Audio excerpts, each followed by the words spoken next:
If you like the video, make sure to like, subscribe, and comment. For more videos like this, what is the scariest, creepiest thing that has happened to you when you were alone? I was traveling for business in the Midwest on a sort of last-minute trip. I ended up booking an Airbnb.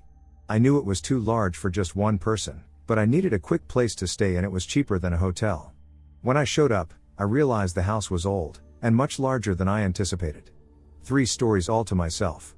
To make things creepier, the master bedroom, which was fairly large, was furnished with only a bed, a bedside table, and an enormous mirror on the wall opposite of the bed. It gave me the willies. The first night, after I tucked in, the strangest feeling came over me. Mind you, I was exhausted from traveling all day. The head hits the pillow, lights out, kind of tired. I was full on drifting to sleep when the awareness washed over me. It was like every cell in my body was screaming, "Wake up, you need to be awake, wake up, no sleeping here," tingle.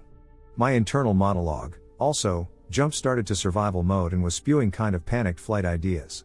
Like, get in the car, just drive home.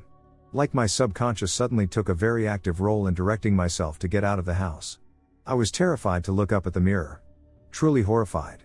I ended up getting out of bed, turning on lamps in the overhead with my eyes closed.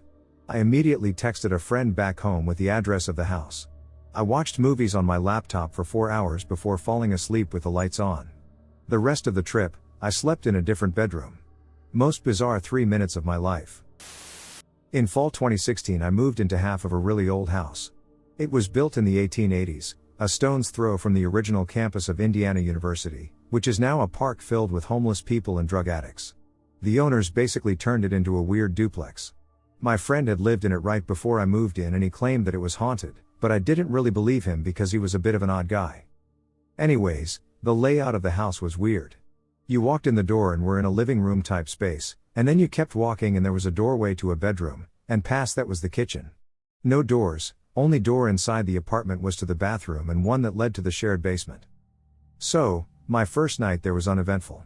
I was a little uncomfortable because I hadn't lived by myself in a long time and was just feeling lonely and on edge.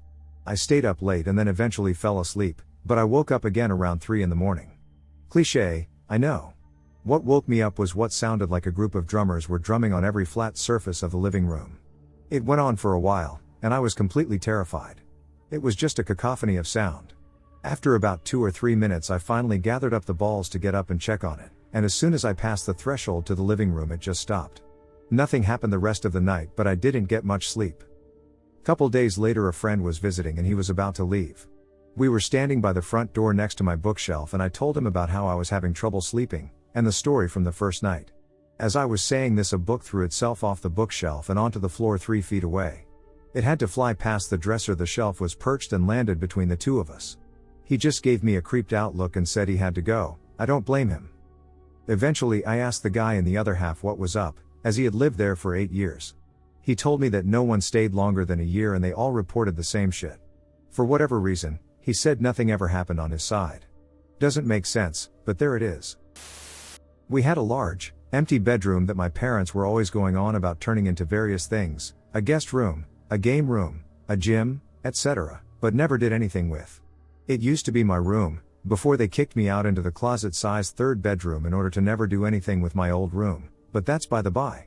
It was always a creepy room, but it was even creepier now that it was empty. Unfortunately it was right next to my new room, and I had to walk past it every time I wanted to use the bathroom or go downstairs. It had a really nasty atmosphere to it, and my mother insisted on keeping the door open so that the air could flow freely around the house or whatever. I'd try to avoid looking at it. I was home alone a lot when I was younger, and this time my parents were both away for around a week or so. Over the course of this time that bedroom had been getting steadily creepier, and one evening I walked past it and I couldn't help but look. I don't know why, I just looked before I could think about it. It was really dark in that room, because for some reason the curtains were always closed, and for a moment I couldn't see anything. Then, as my eyes adjusted, I slowly made out a kind of mass in the top left corner of the room. It was huge, filling up the whole corner, and it looked like it was constantly moving. Imagine if someone got a pen and managed to scribble in the air, just a huge mess of black lines all tangled together. It looked like that, just hovering there. I stared at it for a moment, and then I felt the most unbelievable sense of dread, and I reached out and closed the door. I didn't open it again until before my parents got back. I didn't mention it to them, because I didn't think they'd believe me. The bedroom was eventually turned into a guest room, and wouldn't you know it? Everyone who slept in there had some kind of horrible experience they couldn't explain. Some people reported feeling uneasy or watched all night. Other people reported seeing an old man sitting on a chair in the corner of the room. There was no chair there. My mother, on several occasions when sleeping in there so she didn't disturb my father getting up early for work, saw the old man in the chair, and also saw him standing inside the mirror banging his fists against the glass. I myself had to stay in there once, and woke up with red scratch marks down the length of my leg. I was home alone, 13-year-old, and I was heading back to my room from getting a drink in the kitchen. I turned to go towards the hallway and there is a ducking man in my living room.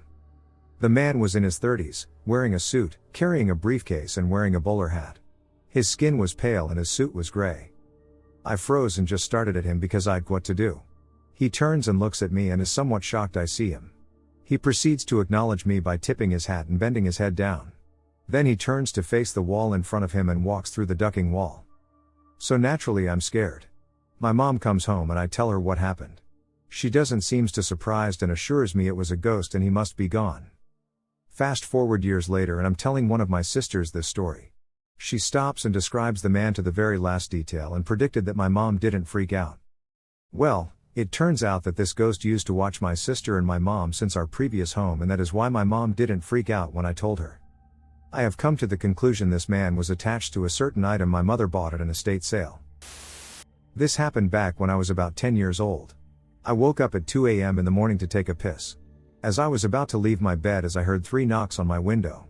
I froze and tried my best not to pee myself. After a few seconds, I heard the same 3 knocks again. I can see the shadow of the tree outside my window on the wall I'm facing, but there were no figures I can make out that could be responsible for the knocking. It finally stopped after a few minutes, but I was too scared, so I ended up wetting the bed and went back to sleep. After a few days it happened again. This time at 11 p.m. in the evening and my parents were still awake, so after I heard 3 knocks on my window, I ran to their room on the other side of the house. I told them what happened, but they just laughed it off and told me to sleep in their room instead. I like sleeping with my back against the wall, so I always slept near the window. As I was about to fall asleep, all of us heard 3 knocks on the window at my back. I looked at my parents, who were both confused, and signaled me to move the bed on the other side of the room. The knocking didn't stop and transferred to the other window next to me instead.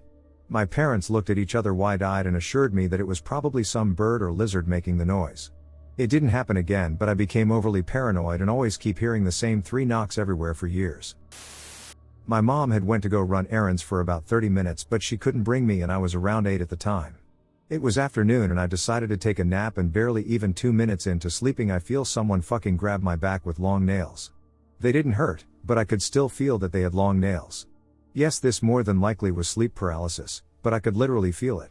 I jumped up and couldn't go back to sleep. I thought it was her messing with me, but I checked and her car wasn't in the driveway and she wasn't in any of the rooms. I told her and she got creeped out. I had trouble sleeping for 2 weeks after that. A few weeks after I was born, we moved into a house my mom swore was haunted. She'd hear footsteps in the attic and a woman crying, shit like that. So I've always just lived in weird houses. But this one was odd. Rooms that never seemed to get any light, and my dad became a very angry man there. He started throwing things, screaming at no one. One day he took every dish we had and chucked them out that side kitchen door onto the driveway. We had to go buy paper plates to eat off of until we replaced them. My friends didn't like to stay there, and I guess I never slept in my room. I'd start off in my room, but I'd wake up and move all my blankets to the living room and sleep on the floor. When I slept in my room, I'd wake up to a crushing feeling in my legs, like leg cramps. So I thought they were just that, but I never got them in any other room, or no matter where else I slept. In that house or a friend's house. The crushing leg feeling was only in my room. And the closet was so weird. It was dark, it was like a half walk-in, but with little steps in it that led to a raised platform with angled shelves for shoes, I think. There was a tiny window in there, but that closet creeped me out. I was all about making forts, and when we first moved in, I asked my dad if I could have this room so I could turn the closet into a fort. But I wouldn't even keep my clothes or shoes in there. I didn't like opening the doors. And God, that basement. No windows, which is odd for a Midwest basement. It was just pitch black all the time. And the stairwell did an L-turn halfway down, so you couldn't see into the basement until you landed on that platform. It was a dirt floor which obviously smelled bad, But any time I was coming up from doing laundry, I'd get on the landing and turning to head up, and I'd hear someone right behind me. I started taking the laundry basket up backwards just so I could keep my eyes on the room. Not even the creepiest basement I've lived with though. The house before was built in 1908 and that basement had a room within it, raised up by 2 steps and entirely stone, about 8 foot by 10 foot square in the middle of the basement. We were told it was storage, maybe for food to keep it raised up in case of flooding. My cousins dared me to go in by myself without the flashlight and oh my god, it was terrifying. That basement had the devil in it. I never got a single good vibe from that place. When I was about 8, I was deep in the woods at my uncle's house.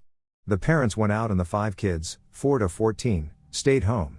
We were playing a hide and seek game in the house with no lights on. There weren't street lights or anything, so you couldn't see anything at all. Base was in the living room and I hid in the living room, so I could quickly get to base. My brother, 11, was it. He was doing his countdown and I was hiding just a couple of feet from him when a lightning strike drew our attention to the window. We were both shocked to see the outline of a man at the window trying to see in.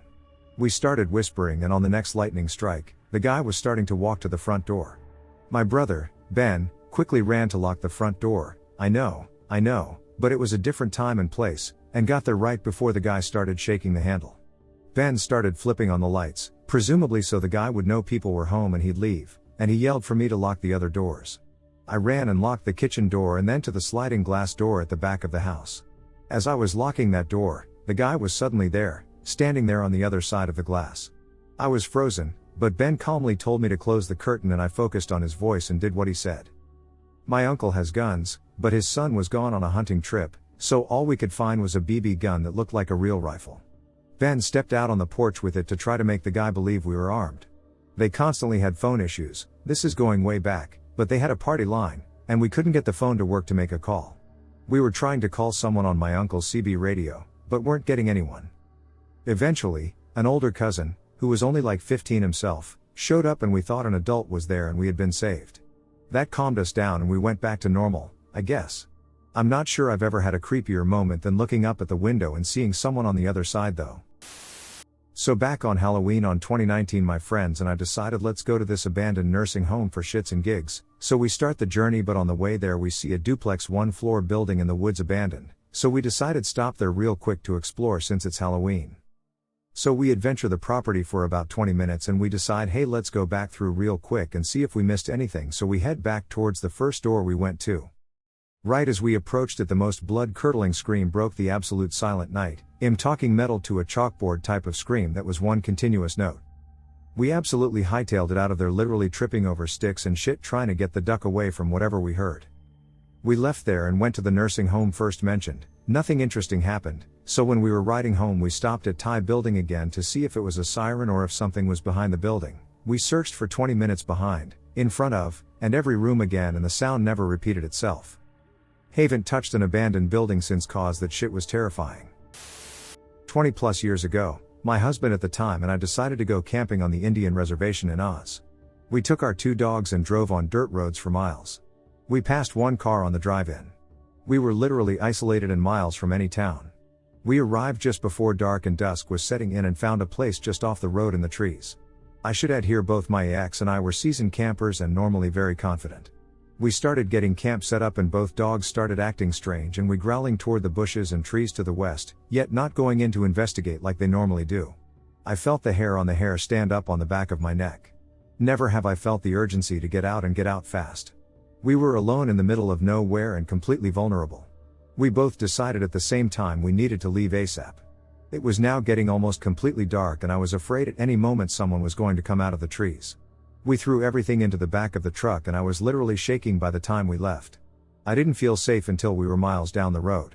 Such an eerie feeling. We drove all the way home that night. We both felt we avoided something majorly dangerous that night if we would have camped there. I believe someone was out there and waiting for us to get in the tent and fall asleep. Never had anything like that happen before or since. When I was a kid, I saw a lot of ducked up shit. I don't know to this day if they're real memories of weird shit or hallucinations or nightmares. To this day I have really vivid nightmares that I wake up from unsure if they're real. One of the creepiest of these pops in my head often. My mom remembered it when she was still around and she'd get really freaked out if I brought it up.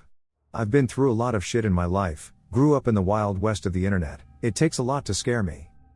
I couldn't have been more than 4 to 5. My mom and I were staying with someone because we were homeless, again. I remember the badass car with pop-up headlights they had, broken as it was. The trailer park was already creepy, run down and pitch black at night. There wasn't any light pollution that deep in the mountains, really. On this night the lights had gone out. I remember hearing, squeaking. It was late but I was awake, never have slept right. I looked outside and noted that the sky was red, and it was foggy. There was a strange glow that seemed to diffuse in the fog, casting a strange red pallor all over the park when usually it would be complete darkness with the electricity out. I found myself feeling dread. Horrible, terrible dread. I haven't felt that soul deep, ice cold dead very often in my life. The squeaking became louder and I found myself moving, but not of my own accord. I was stepping forward, placing one foot in front of the other, while internally screaming at myself to stop. It was like I was in a trance. I was no longer in control. I began to hear whistling. Sometimes the tune comes back to me and I find myself humming it before I realize where I know it from. It was haunting, and almost sounded like there were several people whistling in tandem. It was distorted, somehow. I found myself opening the door of the trailer and stepping onto the porch. Everything was wrong. The light, the suddenly warmer temperature, the cloying air stripping my throat as I struggled to breathe through my fear.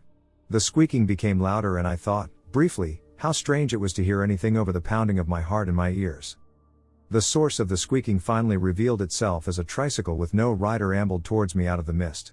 As it approached, the whistling grew louder, almost piercingly so. My ears began to ache and I just wanted to scream. Somehow I knew this child's toy was something wrong, something that shouldn't be there.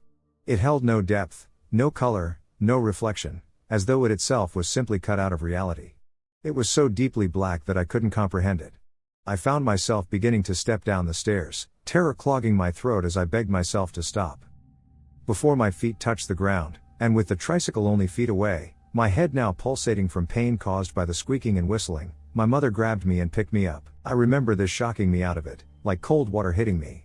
She said nothing as she dragged me back inside, locking the door and closing blinds. I found I didn't cry, only looked at her in shock. Neither of us spoke. I don't think we could. She kept me beside her that night on the bed, though I don't think either of us slept. I asked her sometime later in life about that night. When I mentioned it, she had fear in her eyes and clearly didn't want to talk about it. I asked if she'd seen it, the red light, the tricycle. I asked if she'd heard the horrible sounds, if she'd been drawn like me. She admitted she hadn't seen or heard anything, but woke from a dead slumber knowing something was wrong, and terribly so. Years later she told me she'd grown up with a story. A story, she said, of a tricycle appearing at night to whisk children away, never to be seen again. She said she'd felt evil that night. She said she hadn't been sure until she'd heard my night terrors afterwards, and had caught me on occasion whistling that tune. To this day I wonder how she recognized something only I heard. The mountains hold many strange things. One night when I was about 12 or 13, my parents were gone for a while and I was just staying up really late, past midnight, on my desktop computer waiting for them to come home. Like most people, I had been told a million times not to talk to strangers on the internet, but about half my friends list on MSN were people I had never met before, so I was just chatting with a bunch of them. Out of nowhere, one of my online friends had told me exactly what I had been doing the past hour or two. What I was eating, drinking, playing with, when I had gotten up last. Things I hadn't mentioned in chat. I instantly got a horrible feeling in the pit of my stomach. My desktop was set up in front of a big window, so as far as I knew, this person I had been talking to, that was supposed to live in a different country than me, had found my address and been watching me through the window.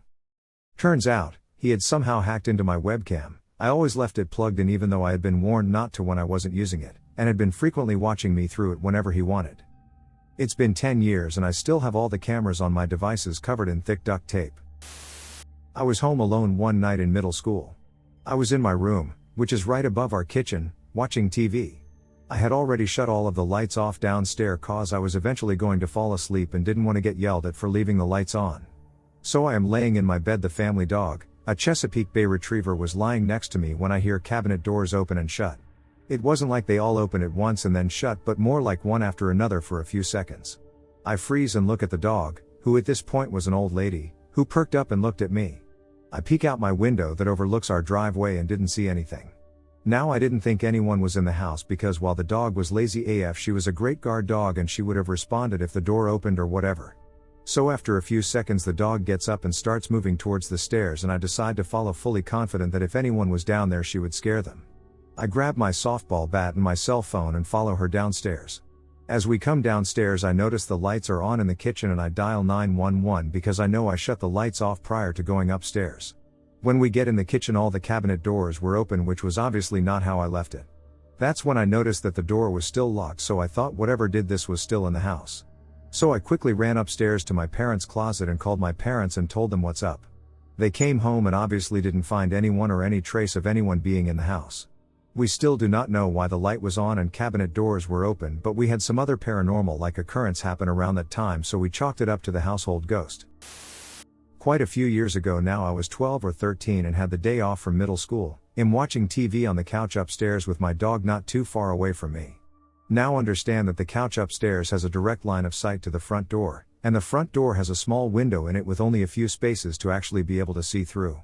I'm sitting and watching Johnny Test or some shit when a man comes sprinting to the door and immediately tries to open it, jiggling the handle and trying to force his way inside with his shoulder like he was trying to push the door down. My dog had lost her ducking mind, and she was a fairly large German Shepherd, so she had a big bark. Bark was worse than her bite, tbh. So while my dog is losing her mind, this guy decides to peer inside through the window and sees 12-year-old me sitting on the couch watching in absolute horror. And I will never, ever forget what he did next. He smiled. He started gently knocking on the door and tried to coax me to open the door with hand gestures, not a single care that my dog was still losing her mind or even a thought that my parents might have been home. They weren't, cars were gone, which was his hint maybe. I sprinted for the phone and I had to run by the front door to get to my parents' bedroom. So I just ran with the phone and went straight there. Luckily Tonka, my dog, had followed behind me when I ran and she came into the room with me. I slammed and locked the door to the bedroom and went to the bathroom that's on the far side of the bedroom and locked that door too, Tonka still with me. I had called 911 and told them who I was and where I lived and that someone was trying to break in. I lived in a small town, so they were there within minutes, but what felt like hours while I stayed on the phone with the dispatcher. Whoever he was had long disappeared, probably ran away at the same time I booked it to the bedroom. Nothing came out of the investigation and Hess still out there somewhere. That smile will haunt me forever. I grew up in the middle of nowhere. Or, surrounded by forest. The sort of place where you wouldn't get a car unknown to you mistakenly driving into your driveway, your closest neighbors being across the field from your house, that sort of thing. Our house had 3 floors, of which the first one's backside was underground, built on a hill, so there was a staircase around the house with a door leading outside just behind my second floor bedroom window, which was at the back of the house facing the forest. Nobody rarely used the door to enter the house, as you had to walk up the stairs and behind the house in order to do so. I loved staying up late on my computer and would spend countless nights playing games and chatting with mates until the early hours. I must have been around 12. It was in the middle of summer, so it was incredibly light outside regardless of the time. My parents were on holiday and 2 of my brothers were not at home. I was about to go to sleep but did a little round around the massive house and noticed one of my brother's door was wide open. Only then I realized I was home all by myself and of course took advantage of that rare occasion and browsed through his room. Mostly it was just super cool entering his room, as he'd often tell me to get lost. Anyway, I got tired and finally went to bed. I soon woke up to what I thought was a loud, slow, banging noise. Startled, I sat up in my bed and looked around. It was still in the middle of the night. I felt my entire body tense as I sat as still as possible, listening. Perhaps I just dreamt it all up. Then I heard it again. Right outside my window. Only it was getting louder, and faster. I started panicking, remembering that I was all alone at home. Now I clearly heard someone moving outside. I gathered all of my courage and sneaked to the window, slowly getting closer to peek through the shutters. My hands were sweating and all I could hear was the sound of my heartbeat growing faster in my ears. As I carefully moved the shutters aside, I saw a tall, skinny and fully naked man stood there. Outside my window. In the forest, behind our house, in the middle of ducking nowhere. I honestly don't even remember my exact reaction except for almost shitting myself, but only seconds later I heard the dude shouting. Insert my name here, open the ducking door right now, FFS. Open the ducking door. Are you deaf? Let me in right now. I recognized that voice. It was my brother. I quickly ran to the door and peeked through the window to make sure it indeed was him, before opening it. My brother had apparently managed to sleepwalk and lock himself outside butt naked, only to wake up somewhere in our garden. I guess he must have felt equally terrified when waking up that night, before realizing where he was or what was happening. It was pretty ducking hilarious the next day. For me at least.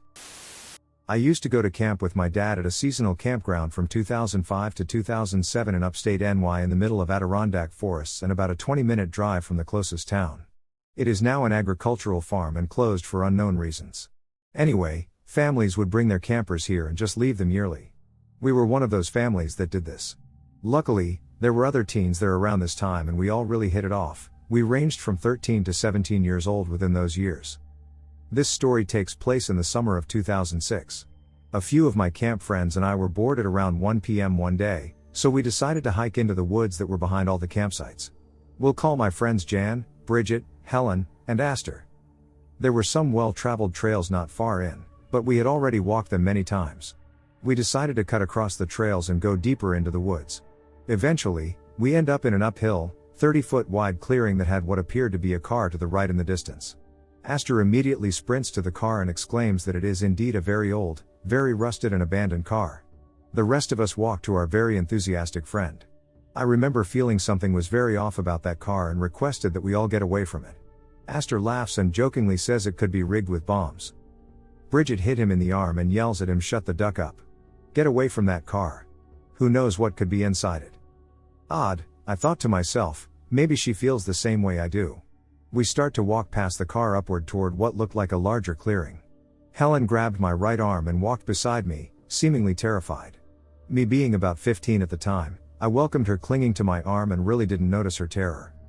As we reached the large clearing, the ground flattened.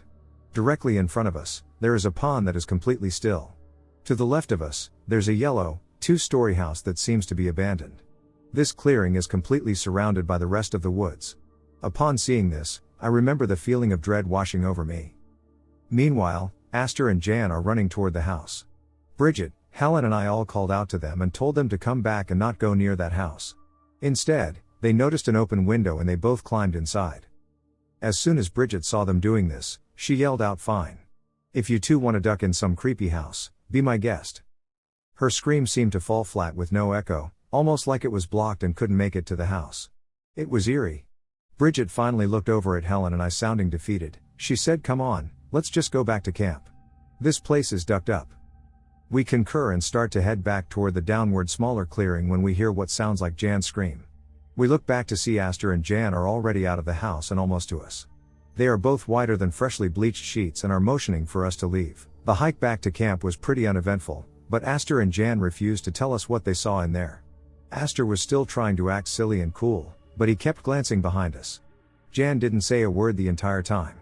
We got back to camp and it was 5:30 p.m. It really didn't feel like we were gone for that long. Whole thing was weird. We all agreed we'd meet up later that night after we ate and showered, etc. Later that night, around 10:30 p.m., the same group of us all met up near the registration building because it had a light similar to a street light. We decided to head down into a field that was at the entrance of the campground beside the dirt road leading from the road back to camp. It was a new moon that night and we could see the stars more clearly than ever before. It was the brightest I have ever personally seen them. We all exchanged spooky stories in that dark field for quite some time. For some inexplicable reason, all five of us stood up at the same time and began to walk back to the dirt road heading back to camp. As we reached the light by the registration office, we all then simultaneously turned around and the light above us flickers out. We all see a tall, bipedal figure moving in the field we were just in. It moved across the field quickly and silently. Chills went up and down my spine and it felt like the cold was trying to reach into my brain itself. The figure was darker than darkness itself and appeared to be taller than all of us, hunched and almost appeared to have spikes protruding from it in some way. We were frozen. None of us moved at all until the light above us suddenly came back on. The figure was gone, but it was unnaturally cold still for a summer night. We all ran to our respective camps. Fast forward to winter 2009.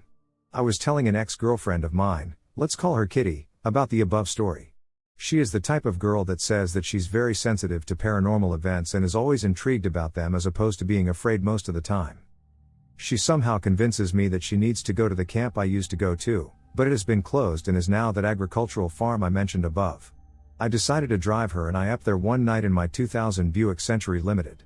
Mind you, this car was a beast and could make it through snow with ease due to a really nice traction control system and winter tires. We arrive around 10:30 p.m. and the dirt road isn't plowed out, no surprise. I wasn't worried and decided to drive in anyway. My car's a champ and is going through just fine. I am passing the registration building and get that same feeling of dread I felt long ago on that day at the house. The engine cuts. The car's power is gone. The car refuses to start. I look over at my ex and she's staring straight ahead there looking at us. What the actual duck? I try to start the car again and it starts normally, but my traction control is no longer working and the time has been reset to 12 o'clock. The car is spinning the tires somehow. We're still stuck. My headlights were on and I happened to look at the trees and see multiple of the same figures my camp friends and I saw, running between the trees in the distance, and my blood went cold. I yelled, "Duck this shit, I'm getting us the duck out of here." I turned the car off and started again. Traction control light is gone and I am able to move the car. I slam it into reverse and reverse down the dirt road back to the main road that will head back into civilization. I slam it in drive and the supercharger in that baby was one of the sweetest and most relieving sounds I had heard that night. The drive back has forest on the same side of the road as the camp for pretty much 10 of the 20-mile trip to town. My ex is staring out the window. Out of nowhere, she mutters something quietly. I tell her I can't hear her and ask if she's alright. She doesn't look at me, but I am able to make out what she said this time. They're following us. They want us. They're the most evil thing I have ever felt and they want us to go into the house with them. I tell her that it's going to be okay and that we'll be safe soon. I tell her to stop looking out the window and just focus on clearing her mind. We made it back into town and I went into the closest gas station that was open and grabbed water and a snack for both my ex and I. I asked the clerk what time it was because both of our phones were dead and I wanted to reset my clock in my car. It's currently 3:49 a.m., you sure are out early? I just nodded and paid for my things. I brought my ex to my place so she wouldn't get in trouble for getting in so late since she lived with her mom. We never spoke of it again and broke up about a month later. I have told others about this story and I have had many tell me to bring them there. I refuse to bring them or even tell them where this place might even be. Nothing can explain the weird things in that place and I shudder to this day still thinking about it. My boyfriend and I traveled a little over an hour away to go explore this village for the day. While we were there, we decided to go hiking. The path went straight forward, and curved towards the right. We walked among the trail enjoying all the scenic views and enjoying how beautiful of a day it was. After about 35 to 40 minutes we decided to head back to the car. We were getting towards where we needed to curve to the left and then it's just a straight path to the car, when we see this lady looking back at us. She was an older woman, gray hair and a ponytail, wearing a jacket with blue jeans and tennis shoes. After glancing back, she continued down the path while we followed not too far behind. I thought it was strange for her to be all alone in the woods, but didn't think too much of it. My boyfriend and I were talking back and forth and we noticed that she bent over to pick up a wrapper. She turned her head to look back at us, turned back, and then kept walking. Again, a little weird but whatever. About halfway down this path, my boyfriend and I look at each other for maybe 2 seconds and we looked back towards our walking path and the lady was gone. This was a straight path with no other trails or ways she could have gone. We both just looked at each other like what the duck and ran to the car. The only thing I can think of is that maybe she just cut through the woods, but why, how so fast, and we definitely would have heard it. Within 2 seconds, she was just gone and I have no clue what to think. What makes it a bit freakier to me is that I was joking to my boyfriend about what if we saw a skinwalker. Oh, while we first started walking down the trail. I was camping with friends. It was early in the season and we were the only ones in that section of the park. One morning I stayed in my sleeping bag in the tent while everyone else went to the facilities, which were a bit of a walk away. I dozed off again. I was awoken by someone grabbing my foot through the tent. I was groggy and assumed it was a friend playing a joke and kicked and said duck off. My foot was grabbed again and pulled, and I kicked again pretty hard, not afraid to kick my friend who was now pissing me off. He stopped and I dozed off again. I woke up again probably less than half an hour later and heard my friends in the distance, returning. When they got back I asked them who was the one trying to wake me up. They had no idea what I was talking about, honestly. I told them about something grabbing my foot through the tent and they thought I was trying to tell a story to scare them. I still have no idea what it was. It wasn't even dark out at the time. One time when I was about 12, my best friend at the time and I were having a sleepover at her house. As a visual, the house was pretty old and was filled with tons of antiques and old furniture. She lived at her grandmother's house. The basement was one of those ones where you wouldn't dare go down into alone because it just felt spooky. Because we were spooked by the basement, we decided it would be fun to sleep in a very long hallway on the 3rd floor, on opposite sides of the hall for some reason lol. The whole night before bed we were playing a game where we were spies, so we would hide in the closets and sneak up on her mom and grandma. I was often homesick at sleepovers as a kid, and when it was bedtime I just read my book by a nightlight on my end of the hall. Then, right across from me, I see my friend get up and run towards me. Innocent me says, "Are we playing spies again?" No response. So I just giggle and I'm excited to play again, so I follow the figure into a bedroom closet and close the door. I'm trying to communicate but she's not answering. I look over to where she is supposed to be beside me but no one is there. I decide to leave the closet because I couldn't fathom what was happening. I walk across the long hall and saw that she was fast asleep this whole time. I could never sleep there again, and I'm still really spooked by the fact I ran into a closet with a mysterious figure. Was walking home from a friend's house at around 2 a.m. one night. I live in a pretty safe neighborhood, no one's up at 2 in the morning, and I've walked this late at night plenty of times before. I go to cut through an elementary school, which I've done numerous times, but this time was different. There's an alley on the side of the school, not a rapey alley. It was well lit, and then there's a playground and basketball courts further down with a small woods area in the back. There's no lights by the playground or the courts. Anything past the courts was pitch black dark with zero visibility. But I was walking along the well-lit building, making me perfectly visible. The only way to get through the school grounds was to walk further toward the courts and exit to the street. So I was walking and I hear a whistle as if someone was trying to catch my attention. I hear it come from the darkness, and it didn't stop. I had the tightest grip on my switchblade in my pocket, ready to take it out at any moment. It kept whistling and I knew it was towards me. The only way out was to keep walking towards the exit, and at this point I was hugging the wall of the school, staying as far from the pitch black darkness as possible. The closer I got, the louder the whistles got, and then it started to say some other things in an eerie high-pitched voice. I kept on walking, ready to fight or run at any moment. I made it off the school grounds, but as I walked down the street I still heard it coming from the school. Once I reached the end of the block I started to run. I don't know why, because I knew I wasn't being followed. I just ran so I can get the duck home. I don't know what the hell that was, but ever since then I've been more careful at night. My harmless hometown didn't seem so innocent after that. I'm maybe 9 to 11 years old and it's the night before Easter and I go to bed. During the night I wake up, see to a toddler-sized silhouette of a bunny rabbit on its hind legs in my doorway. I immediately pull the blankets over my head because I'm freaking the duck out. I peek out again after a while of convincing myself that I'm safe, to find that the silhouette has disappeared, and is now at the edge of my bed near my feet with a faint reflective light shining upon it from the nightlight outside the doorway. It's safe to say that I was convinced I was going to die that night. I immediately retreated back to my safe haven under the protective force field of my blankets. I must have been under there for at least 30 minutes until I peeked out again, fearful that it would be next to my face this time, staring at me eye to eye. But, to my surprise, it found itself in the doorway again, just standing there. I must have watched it all night, and refused to look away until I passed out, because I only remember waking up the next morning, still fearful of opening my eyes and seeing what was standing there, or if I had been dreaming the whole time. Turns out, my mom set up overnight while we slept, this gigantic inflatable bunny that can stay up on its feet, hopeful that it would surprise us in the morning so we'd be excited for Easter and the following egg hunt.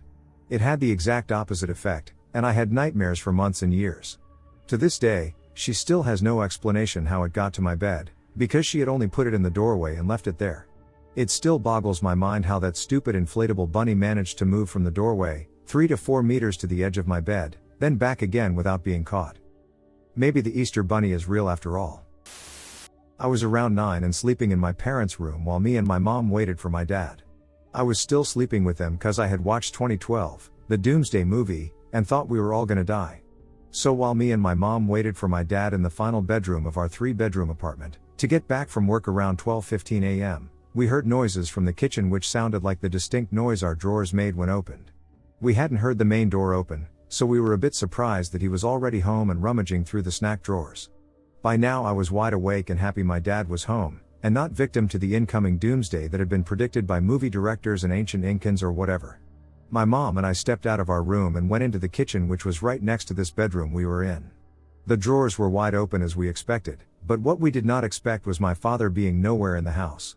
I hid behind my mom, yes I was a fraidy cat, and held tightly onto her nightgown as she checked each and every room and bathroom of the house, looking for an intruder or my father. Then at around 12:50, we hear the keys turn in the lock of the main door, and my dad walks in with his laptop bag and places his keys in the bowl, and he looks at us in surprise, wondering why we were awake. After we told him everything, he came home early every day for the next few weeks and made sure we always had water in the room so we didn't have to step out and face whatever the duck was responsible for that night's phenomenon. Talk about paranoid, sheesh. Then again, am nobody to talk considering I was hiding behind my mom's nightdress.